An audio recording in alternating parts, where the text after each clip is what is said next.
salt in the air, Morro Bay sunrise light everywhere. Old car humming like a heart in my chest. Got a map full of dreams and a mind full of unrest.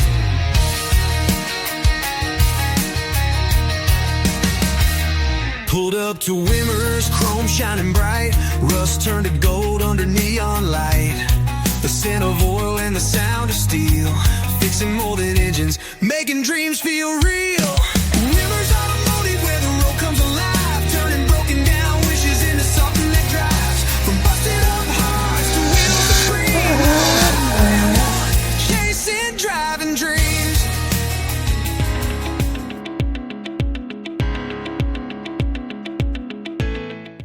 There's an old, outdated, and totally untrue saying that those who can do, and those who can't do, teach. Now, we all know that thought process is total garbage, and I'm proud to know you, automotive instructors from across the country, who can, do, teach, inspire, and rescue. Ritchie Wimmer is an automotive instructor at Morro Bay High School in Morro Bay, California. He's also owner of Wimmer's Automotive, a Napa Auto Service Center and the only ASE Blue Shield shop within a 300-mile radius. He's also our next candidate for the 2024-2025 Instructor of the Year, presented by Blaster Corporation in association with the North American Council of Automotive Teachers. Hi again, everybody. I'm Doug Kaufman. Welcome back to Tomorrow's Technician. I have another great instructor to introduce to you today. Ritchie Wimmer says that from as far back as he can remember, he's had a profound passion for cars. This love for automobiles has been a constant throughout his life, shaping his career path and offering the opportunity to embark on amazing adventures.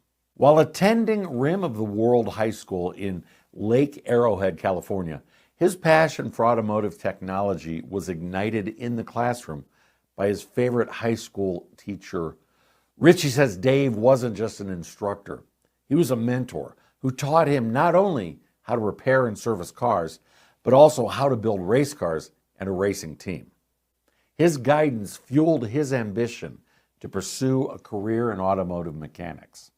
Ritchie studied engineering at Cal Poly Pomona with dreams of learning automotive and race car design, and spent his college years working in restaurants as well as in his garage, learning how to wrench on cars and serve people.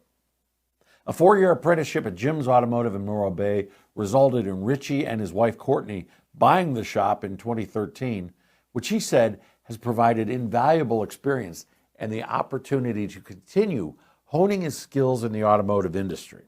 He says over the past few years, cars have been evolving dramatically, and I've realized the need in our community for friendly, knowledgeable automotive technicians and service advisors. During the pandemic, Ritchie says he decided to step away from the shop's front counter and focus on staff development and training. The decision to get out from under the car and start focusing on people led him to Morro Bay High School, where he says he quickly found his true calling, teaching today's youth about cars and business. Let's hear from Ritchie Wimmer about his passion. My name's Ritchie Wimmer. I'm Mr. Wimmer here at Morro Bay High School in California, this beautiful Central Coast, and I run the Automotive Technology program here on campus, and we're one of 2 schools in the district that have a very robust automotive program. I've always loved cars ever since I was a little kid. It's the one thing I can remember as just being the staple part of my life. I used to play with cars, build model cars. I was into go-karting and doing other fun things as a kid, and I just always was drawn towards transportation. It was just something that was natural for me. I was actually a pretty good student. My parents wanted me to go become an engineer, but something inside of me just told me that wasn't my path. So when I went to high school at Rim of the World in Lake Arrowhead, California, I met a new instructor named Dave. And Dave was great because he wasn't like a normal teacher. He was a person from the industry that came in to work with kids and kind of show what it's like to work with cars. He brought race cars to the class. We built a race car together for the 4 years, and I really fell in love with automotive at that time. I tried to get into the 3 hardest schools that I could get into. Engineering at Cal Poly, engineering at Cal State Long Beach, and then I also applied for engineering in UCLA and ended up getting into all 3 programs. And I was hoping not to get in because if I didn't get to go in, I was able to go to a tech school, and I was really excited about doing that. However, my parents gave me that ultimatum. They said, if you get into college, go to college. If not, then you can pursue this mechanic business. And they just didn't really support it. They were a blue-collar family too, and they wanted me to work in an office or some sort of a desk job, something that's easy on the body. And their concept was, if you like cars, get a good job, and then go play with cars. But I realized pretty quick once I went to college that just wasn't quite for me. So I was at college for a few years at Cal Poly, and I studied engineering. I worked in the field. I worked for the County of San Luis Obispo in water resources. And I really got to see what it was like being an engineer. And I realized it's just an office job. And the whole time I just wanted to work with cars. So after, so probably about 4 or 5 years, I realized I needed to make a change. It wasn't quite what I wanted to do. And I started pursuing just auto mechanics more professionally. In 2008, I got a formal apprenticeship under John Neiswanger, and he really opened up my eyes to what a real mechanic does. I had been playing with cars all through college, and down in the LA area, there was a lot of fun car culture going on in the early 2000s that I was able to be a part of, but I could never quite cross the threshold because I didn't have a mentor. I didn't have anybody in the industry to really show me what it was like to be a professional mechanic. So in 2008, I did a 4-year apprenticeship with John, and he taught me everything I needed to know to actually run a successful automotive business. As the years went by, I built a shop up. I found there was a need for technicians. I found that there was a lot of interest in the industry. A lot of people were excited about it, but there wasn't really a pathway. I'm thinking about it now, there's not really a formal apprenticeship program like they have in welding or like they have in HVAC or plumbing. So they have these unions that are kind of unionized that can build up these apprentice programs, but the auto mechanics are a little bit more disconnected from each other. You're either a dealership or you're maybe in manufacturing or aftermarket, or you run a small auto shop, but together as a community, we're not connected the same way that the union shops are. So what's happening is people are leaving our industry to go towards a lot of college. So they're really being pushed to get these degrees. And I find that these kids sometimes graduate and then they're working at a coffee shop. They don't really know what to do, and they have heavy student loans and they're not really following their dream. So as I'm working through this space and starting to figure out, what's going on in the industry and why I don't have technicians showing up at my shop, I all of a sudden realize, wait, there's potential. It's just how is our industry actually caring for these students? So I started working with San Luis Coastal a few years back, substitute teaching. I met both the auto shop instructors and really just found that this was a place for me.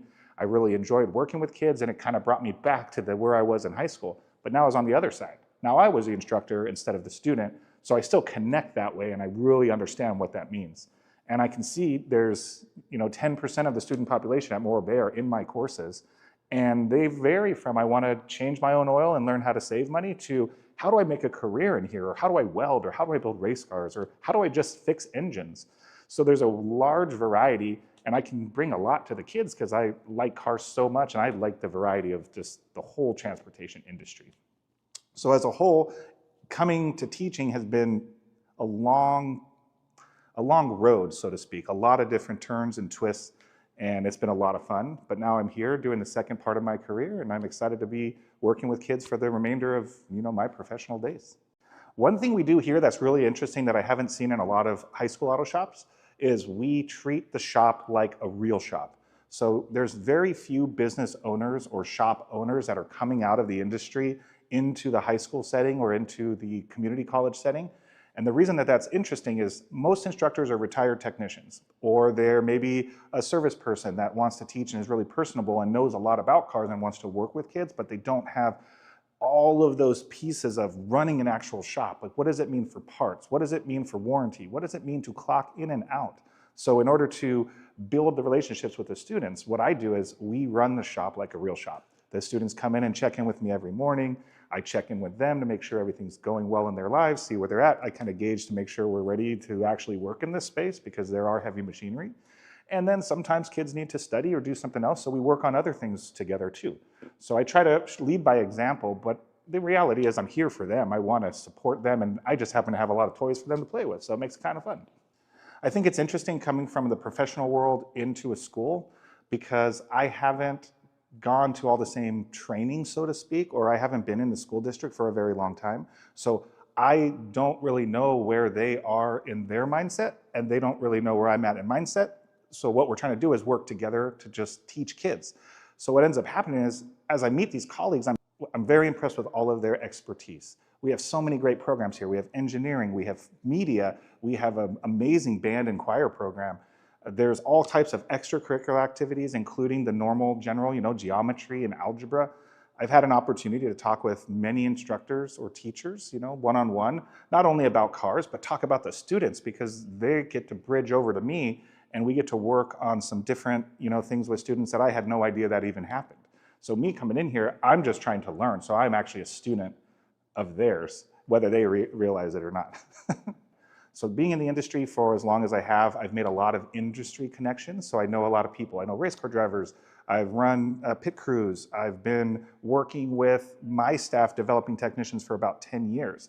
So what's a little bit different is coming in with this massive amount of transportation experience that gets to get downloaded into the program, which is the whole point. I don't want to work for the next 20 years at my shop and then retire and have it all just go away. I want to bring back what I've learned from the industry and actually help build a program that will just continuously go on, and then it self-runs. The students are part of it. So that's kind of my goal on that. My first day on campus, I was very welcome. We had this luncheon. I got to meet school board members. I got to meet district staff, the superintendents and the assistant superintendents. They're all so warming and welcoming and really excited to have me here. So we don't work together day to day, but there's a lot of stuff they're doing on the backside to support this program and to support CTE type programs, because it's really important to have the hands-on experience. However, I will say that talking with the superintendent and showing him some of the fun stuff that we've done with going racing and what we're building with the kids has given them an amazing amount of support back to us. So the school board was able to approve a trip for us to go to Las Vegas, which is an out-of-state trip for us. We're in California. We had to drive to Nevada. And as we were there for a week. We stayed in hotels. We saw all kinds of fun car stuff. And the school board was able to get that to work for us because that's a big trip. An auto shop hasn't done that in this district before. We've never been able to do that. So the school board's extremely supportive of it, as well as the upper district staff too. So I can just say nothing more than thank you. How can I possibly manage the shop and run an automotive program at a high school? And the truth is, it takes people. It takes the support of not only my staff at the shop, but also the instructors and the staff here at the school. I'm learning a lot about, how emails work and what is actually going on in this school and where do I have to be at what time and what meetings. So managing that, I just take it day to day. So I've realized that if I try to look at an entire school year as one unit, it's overwhelming. It's just like going to college. It's like, how do I get through all of these things and all of these assignments and all of these deadlines? Same at the shop. There's business owner responsibilities that have to get done. You must get sales tax done on time. You have to make sure payroll is done. So what we've done is we've worked with a company called ATI, which is the Automotive Technical Institute, and they've been working with me for 2 years to actually build the back end of this. So once I started teaching as a substitute, I realized this is something I wanted to do. So I actually hired a consulting company to help me learn how to do it. That way I could get myself out of the shop, make sure the shop is running appropriately with the same level of care and quality that I've expected for the past 15 years, and then come over here in the morning, start working with the kids, and then transition back over the shop, check on them. So I've actually created a kind of wild schedule, but it works well for us. I think there's a lot of work for shops to get involved. There's a lot of work for industry. There are a lot of programs out here. There's a Facebook group that I'm a part of, and there's over 1,200 members, and they're all instructors of these programs in the US, all over the US. So there's a lot of programs, and there's this misconception that, auto shop classes are disappearing. I'm sure some are closing, but then I ask myself, why? Why are they closing? Do they have no instructors? Do they have no funding? It's hard to find instructors now because they're retiring. As the baby boomers leave the job market, they're taking with them a lot of hands-on skills, a lot of knowledge. So we need to reinvest back in and make sure that these programs have all the equipment they need, all the safety stuff that they need, which this school is amazing. It has it all here. So we're ready to hit the ground running. But we also have to create those connections with the industry. So my biggest suggestion, so to speak, that is if you're a business owner, if you're a business manager, you need to get into the high schools in your local area and start talking to them. Just volunteer, make a conversation, come in and just chat with the students and see what they're doing. You probably have a car in your lot that has been abandoned or something else going on that, maybe just need to go to the wrecking yard. Check to see if the school needs something like that. And even better, bring them pizza at their auto club day and show them about the car and just spend a little bit of time. It may spark something more inside of you as an owner or as a manager or as a technician, but it's going to spark a lot of interest with the kids. They're going to really like it. And that's all it is. You don't have to go take over an auto shop program or build something amazing and robust. You can just be a part of it. Maybe host a car show. Just do something to keep these kids engaged because they want it, and it's our responsibility to give it back to them. What I really like about it is being able to see almost my past. Part of my personal journey is that I really wanted to do this, and my parents really wanted something else for me. So it took me a long time to figure out how to be confident in my own professionalism to be able to push forward and actually do it. But I could have probably done it if I would have just had a little bit more guidance. I think my parents would have allowed me to do it if I would have pushed, but it just didn't work out that way. So now that I'm back in the space and coming around full circle, I realize that I need to help other kids that might be on the fence, that are very interested in this, to actually do it and go for it. Because it's a great career. It's not just about coming to auto shop and saving money. It's about how do you actually make money in this career and how do you do it ethically and responsibly. So my plan is to be here for the next 20 to 30 years. I really love Morro Bay. This is my home. I have a shop here in town. What we've been working on for the past couple of years is a way to actually get an internship apprentice program started at our small little shop. I own a 4-bay shop here in Morro Bay. It's the best place to work. The weather's perfect. The ocean's right there. It's a place that any auto mechanic would want to work if they could figure out, what that means to them. Like, where are the jobs? How do I do it? So our goal is to get our workflow under control and into a rhythm, if that makes sense. I've seen a lot of kids come in, they're really excited, and the best way I can describe it is I grab a trash can full of Legos and I dump it on the ground and I say, build me the Starship Enterprise, and it's going to be 6 foot by 2 feet tall. And that's it. That's what's happening is students show up in these courses and there's tools and toys everywhere, but they have no guidance, they have no book. If I handed you a little book that said, here is your step-by-step instruction, start with 1 and go to 2, the next thing you know, you're building the little nuclear reactor things, you're building what do they call it, the bridge, you have little Lego guys in there, and within a few weeks, you'd have an entire Starship Enterprise built right there on the ground, and it would look amazing because you had the book and all the pieces. So that's what the program needs to do. It needs to create the book. So coming in and exploring the space, totally great. But then at some point, when you come back in advance, now it's, hey, are you clocked in on time? Do you have your shoes? Do you have your safety glasses? Do you have your work order? Are you ready to do this? Do you know what tools you're using? Starting to elevate that level of professionalism in the high school, because that will split those kids into the career without too much trouble. Plus, they need to be able to have after-school jobs. And auto shops are really fun places to work. There's cars, there's customers, there's stuff to clean, there's tools to learn about, and you can come on a weekend usually and kind of wrench on your own car, which was personally something I should have been doing when I was 16 years old, but I just didn't know about it. So that's what the program needs to do. It needs to build relationships with local shops, get some kids in there for either course credit or work experience or minimum wage, just get them started with something, and then allow these kids to kind of build and see if they're the right fit for you and see if it's the right fit for them. I'm very proud to be recognized as Instructor of the Year. I mean, I think it's great to be one of the finalists, and it's kind of shocking, honestly. I'm just happy, and I just know that my enthusiasm for the program is what's leading me and helping me push forward. And meeting people at the SEMA show and talking to different people and trying to connect ASC Foundation with the high schools and trying to get that whole program moving, it just means that all that work means something. So it means something to me, which is really exciting, but now that I see it means something to more people, it's like, it's overwhelming. It's really exciting. So I love to see us move forward, but just the recognition is enough for me. I mean, I just want to keep seeing things going forward, and that's what I want to do. One of the things that I've noticed in the industry that really brings me to the forefront of all of this is the retiring population. So what most people don't realize is that 10,000 baby boomers are retiring in the next, every single day for the next 5 years, 4 to 5 years, I think by 2029. So many of those people in the US are leaving the industry and they do not have replacements.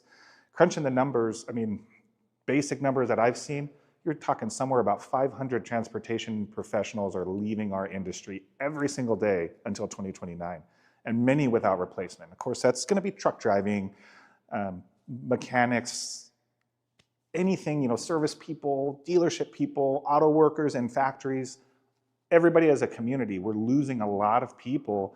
And unless we work together to actually retrain and start getting these kids excited about it, there's going to be a big problem. Like, we're literally going to run out of mechanics. It's been happening for about 10 years, and there's a lot of studies out there. If you're at all interested in learning about it, I would highly recommend diving into it. We just have some massive fires down in Los Angeles lately, and it's devastating. And the fire chief was saying that, they didn't have the budget to have mechanics actually work on the trucks. They said, we need mechanics. We need them to, we have 100+ pieces of equipment that aren't in service because we don't have anybody to work on them.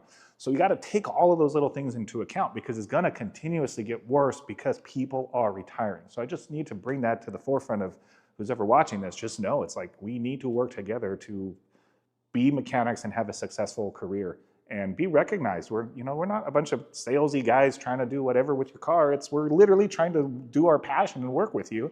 And it's awesome. So just keep that in mind. Another part of my story, which is unique to me personally, is that after doing my apprenticeship, I was able to purchase my shop. So in 2013, I purchased a shop from John. It's called Jim's Automotive at the time. And Jim's Automotive hadn't even been a gym. There hadn't even been a gym there since 1980. So it's just the name of the shop. It's just Jim's Automotive. And here's, Ritchie taking over from John. And we kind of kept the name and kept rolling with it. And people would always ask me who Jim is. Oh, are you Jim? And it's like, well, kind of, and that's just been kind of a running joke for 40 years. Well, once I started teaching at the high schools, I would raise my hand and said, my name is Mr. Wimmer. I'm from Jim's Automotive in Morro Bay, and I'm here to teach you guys about cars and answer questions. So as a sub, the students were starting to call me Mr. Jim. So I had to deal with that too. I was like, I can't be Mr. Jim. I've already been Jim for 15 years. I don't want to be Jim anymore. So we changed our name and updated it, which was kind of a fun thing. When I moved to San Luis Obispo in 2006, I started pursuing this automotive endeavor, so to speak.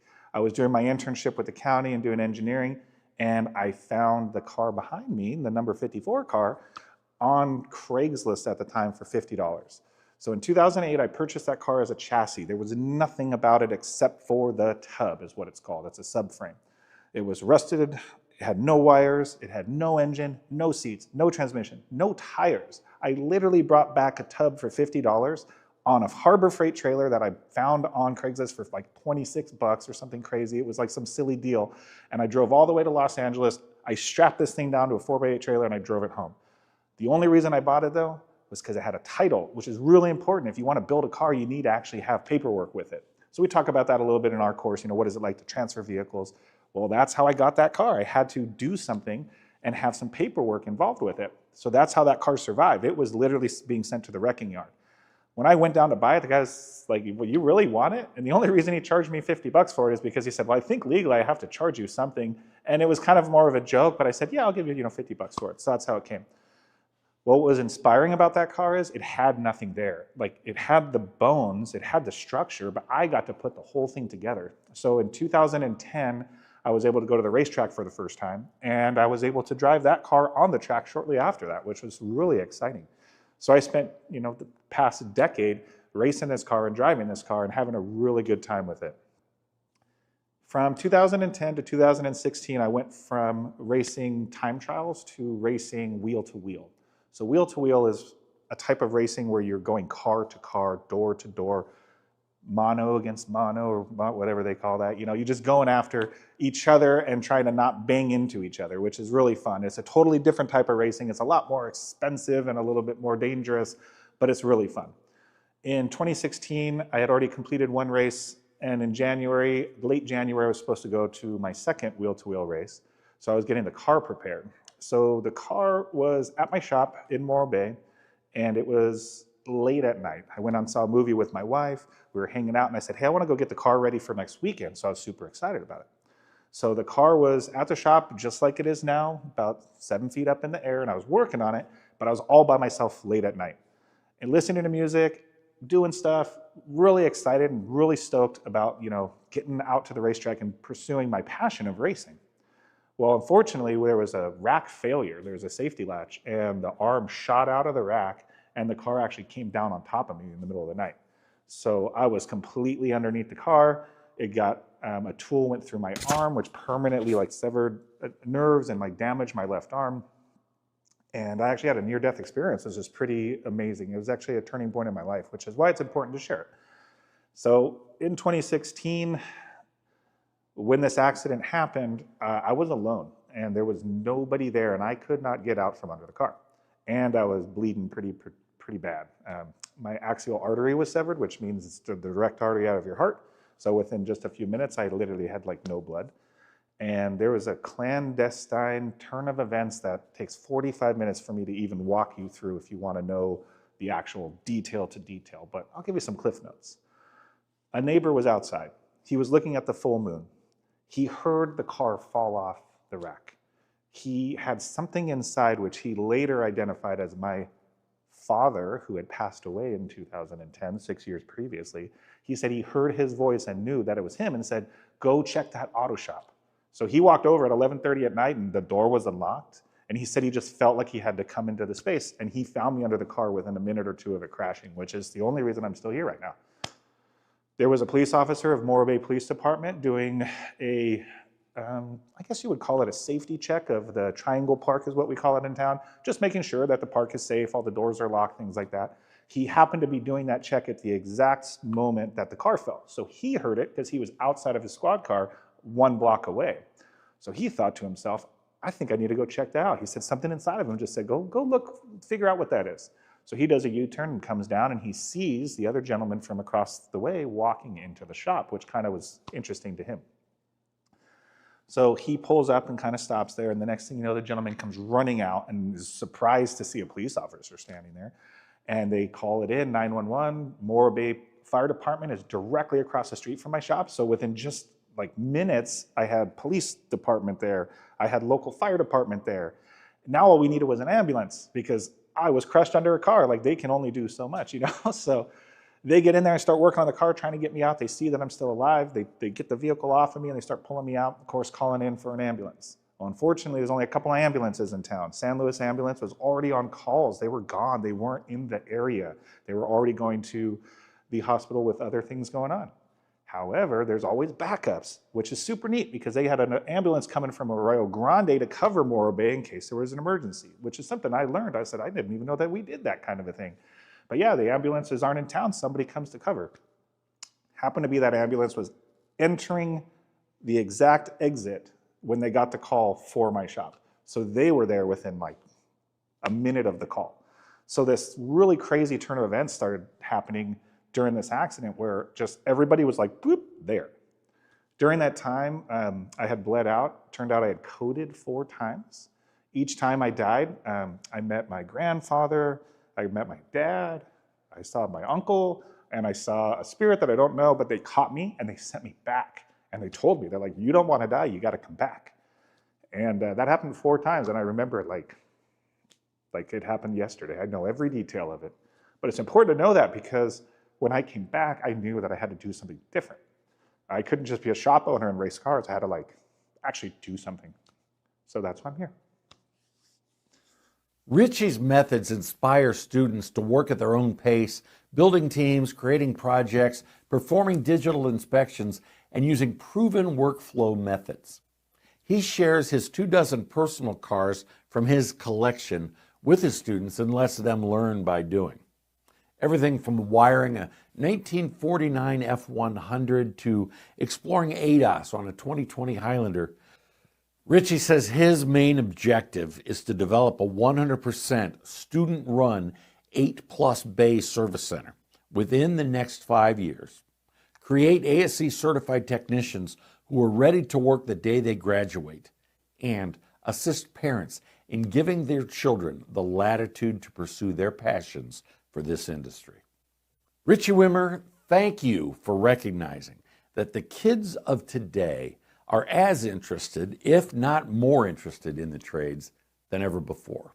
On behalf of all of us at Babcock's Media, Tomorrow's Technician, NACAT, and of course, our friends at Blaster Corporation, we're proud to feature you as a teacher who helps them by nurturing their curiosity and creativity.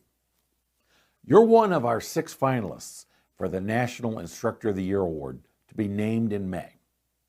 For the past several years, we've been telling the stories of amazing automotive and technology instructors like Ritchie Wimmer through our Instructor of the Year program.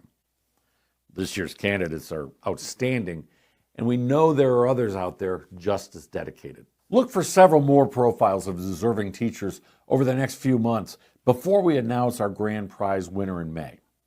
And if you know a worthy candidate who deserves to be considered for recognition by Tomorrow's Technician, NACAT, and Blaster Corporation, tell us his or her story by visiting tomorrowstechnician.com, clicking on the Contests tab, and then filling out the simple Instructor of the Year form today.